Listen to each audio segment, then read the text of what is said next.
Welcome back to the CNR account. We got some breaking news. Breaking news: the Boston Celtics have traded Anfernee Simons for Nikola Vucevic, and the second round pick. Let's bring this up really quick. Via Sham Sharania, the Chicago Bulls are trading away center Nikola Vucevic and a second round pick to the Boston Celtics for Anfernee Simons and a second round pick. Sources tell ESPN. So boom, right, got hit with it. But you guys know the intro. I'm Griffin Aldrich. Alongside me, we got David Caires and Daniel Miguel. And what are your guys' initial thoughts about this? Because this is crazy. We just heard the other day that the Celtics declined to trade for Vucevic. Now they're trading for Vucevic. Very interesting. We'll start off with you, David, go to Daniel, and back to myself. What are your thoughts after this crazy trade? Because I didn't expect this. Yeah, didn't expect this is definitely an understatement at 3:45 on a Tuesday afternoon. As you can see, I'm out in the wild right now. I'm bringing CNR outside. I'm on my afternoon walk when this news dropped. But yeah, I think we kind of all knew this was coming. It didn't seem like Simons' future was likely in Boston. This just tells us that they didn't think they could re-sign him, or he didn't want to keep coming off the bench. Either way, it seemed like this was our best move to trade Simons. That was the only tradable contract you really have on the team right now to upgrade another position. And we're doing that right now, or we did that right now with flipping Simons for Vucevic. He's going to be our big man. Just literally trading a rental for a rental, I guess. It is funny how we all kind of ruled out Vucevic as a guy being traded to us last week in the podcast, given his age and his contract situation. There's rumors after this season, he'll be 36 at the start of next season. There's rumors that when his contract's up, he's going to go play ball overseas to end his career. But, this move just shows the Celtics are going for it. Hopefully, I'm sure this gives Tatum more incentive to try and come back. And, we'll see. We have another big man. It's an older version of Porzingis in a way, and a big man that can stretch the floor. And, things in the Eastern Conference got a lot more interesting. But one thing is for sure with this move is that the Celtics are, if you weren't sure by now, the Celtics are going for it to come out of the East with or without Tatum this year.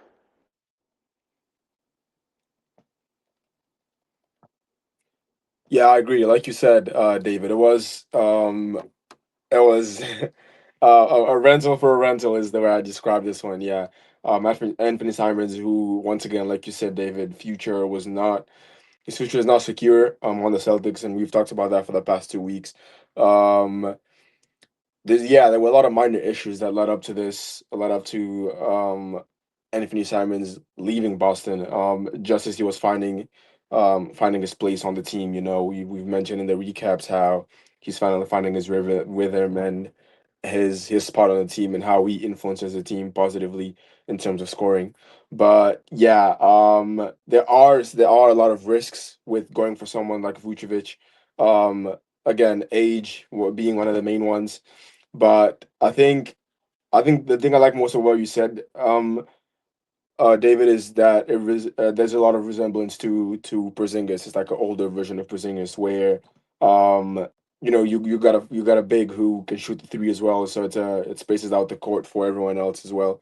So if he can have this a similar impact to what that Porzingis impact to the impact, sorry, that Porzingis had during that first year on the Celtics, then I think this is a really good trade that I'm happy about. And it's no shame to Keita at all. Developing player, really good player. I love him. As you all should know by now, but someone like Vucevic being added to the team just changes a lot.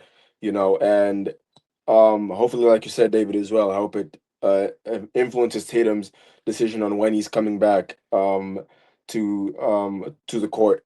So I hope to see him back sooner than expected. Sorry, I was muted. My initial thought after this though is what happens at the point guard depth. Yeah. because we talked about this, Celtics trading for Vucevic, great. They got so much better at the center position. They have a starting center, and we'll talk about this in a live that we're gonna do shortly.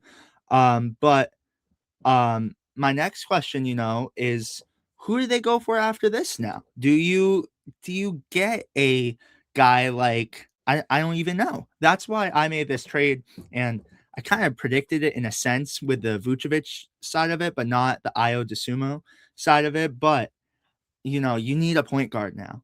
And that's what we'll talk about later on. But from a standpoint of big man, I like this. I think we have a great, you guys mentioned it perfectly. This is a great big man that could shoot the three a little bit and gives you that missing piece that we were needed. But I look at this and I think, there are some problems now because now you lost that scoring off the bench. But ultimately, I think this is what the Celtics were going to go for, being with the salary how it was. But do you guys have any other takeaways that you want to add on to it? We'll start off with David and go back to Daniel. Yeah, I mean that's a great point, Griffin. We're losing 14 points off the bench per game, and I think that can get resolved at some point, maybe in the next month or so, but us getting our paint scoring back is reliant on Tatum coming back. And what I mean by that is that if Tatum comes back, you figure Hauser moves to the bench. That's 10 points going to the bench. I mean, and then you have Kata going to the bench, can give you like 4 or 5. So we'll make up for that. But the question for me is when that will happen.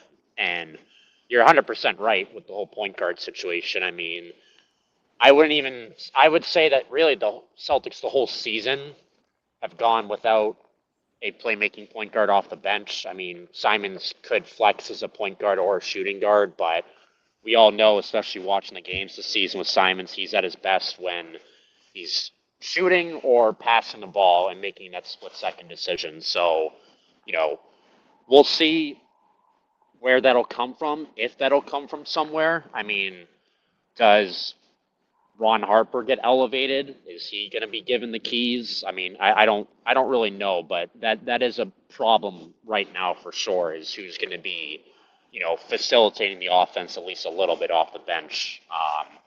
I don't even know if we could revisit like a Keon Ellis trade with the Kings. He isn't really even known. I know there were rumors about that. I don't know if that could work right now, but he's obviously more known for his defensive prowess.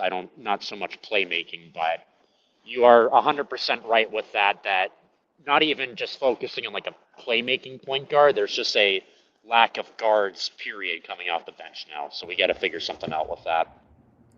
Fellas, how about this, huh? Craziness. Crazy. This is wild. I know this has been in the talks. What are your thoughts? I'm not here in the wild, but what are my thoughts? I think David covered it. I am a little skeptical right now about the consistency that's going to come off the bench in this moment in time. And I will say Keon Ellis got shipped. So he did get traded today as well. Yeah, he got traded as well. So never mind. Thank you for that. We'll not be able to acquire him. But look, I think this now brings you under the apron, right? You shed some money with Simon's contract, and potentially can look at other options that you want to pick up, maybe off the waivers where you could have them come off the bench, or maybe you pick up someone from your G League team, a Keon Johnson or all those different options at this moment in time. But it's going to be weird at first because the Celtics are not going to have that bench production. I would agree, but David, we talked about this on the last podcast. We needed this. We need a big that could stretch the floor or bring some other kind of aspect to this roster that could separate us and just give us more options on the court. And Vucevic is doing that with the Bulls. We've played him many times, and he's punished us from deep when we left him open. And this is going to be fun to see how the Celtics can utilize him, considering we've had a guy like Porzingis on our team that we really took advantage of. So, I mean, this is a good trade. It's going to be weird. We're going to have to figure it out. There's going to be some bumps in the road, but I think there's an opportunity to take advantage of this moment and utilize Vucevic in the right way. And before you go, Daniel, I want to mention something too. I want to say, when talking to Amari Williams, David and I we asked him a few questions, and he said, it's being able to learn from veterans on the team like, Neemias Queta, Garza, and guys like that. But now you bring in an actual veteran, a real veteran, true veteran that could teach Amari Williams stuff. And I think that's huge for the development in Boston too. When Al Horford left, you got rid of a veteran experienced player, but now you bring in one who I think, is a little more impactful too. So and I'm not saying that because I think Al Horford was a great leader on this team, but you just brought in someone now that could do Al Horford's job in replacement. So I love it. I love it for the development's sake. But go ahead, Daniel. Yeah, I think I agree. There's a lot to think about. A lot of like Andrew said, a lot of chains are going to be moving now, and a lot of positions as well. It the team's going to be different now. You add a center, you remove a guard. It's we're now moving more. We're clearly not prioritizing, but kind of like making it an emphasis to like prioritize paintball and inside scoring as opposed to more points from the outside or consistent points from another guard. I think this does mean a position opens up for someone like Ron Harper Jr. on that bench, hopefully, which I would like to see. But I think that's all I have to say about this one. Yeah, I will miss Anfernee Simons though. Like at first, I was a little skeptical about the trade when we first traded for him, but he's been growing on me, and from the past like 3 weeks or 2 weeks, he's been really consistent, which was a surprise to me. So I'm gonna miss him, even though he's only been with us for a short period of time. No, well said.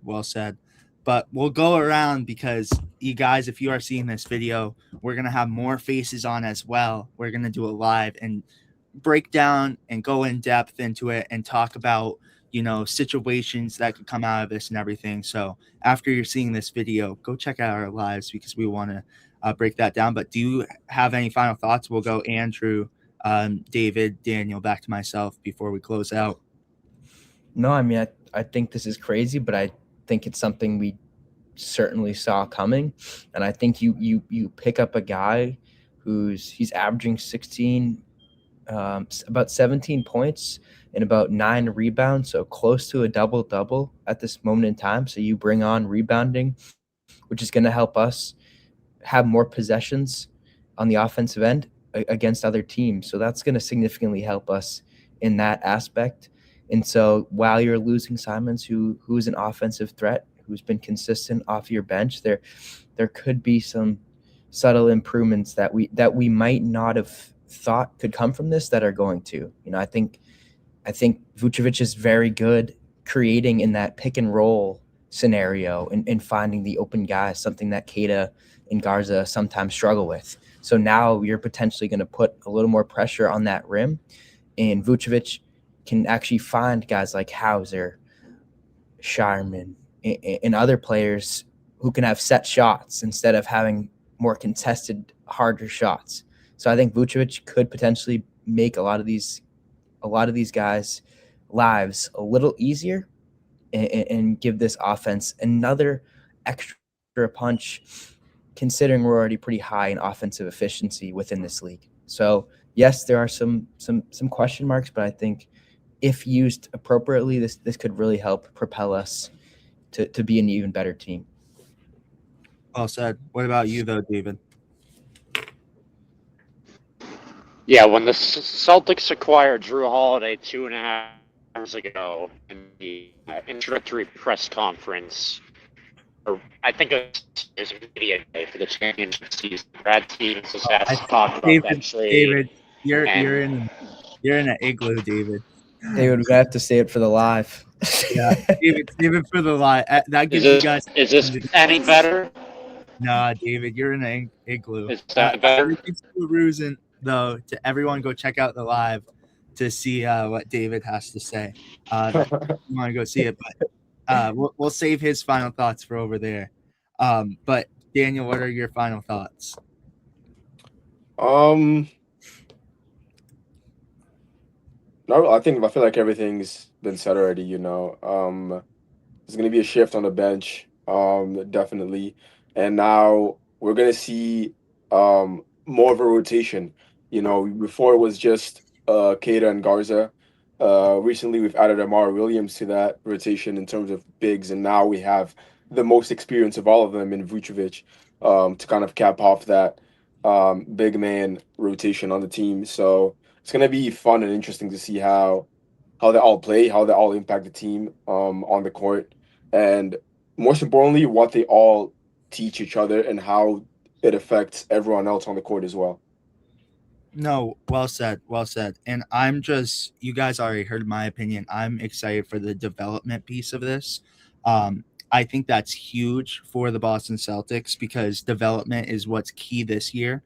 And I think bringing on a guy like Vucevic will definitely propel them in that direction. But with that being said, you guys make sure to go check out the live. We should be live right now as you guys see this video. And drop us with a subscribe, but we will see you guys with the next one. Thank you guys for watching. Make sure to stay tuned for all breaking news, and we will see you guys with the next one. Peace to you guys. See you soon.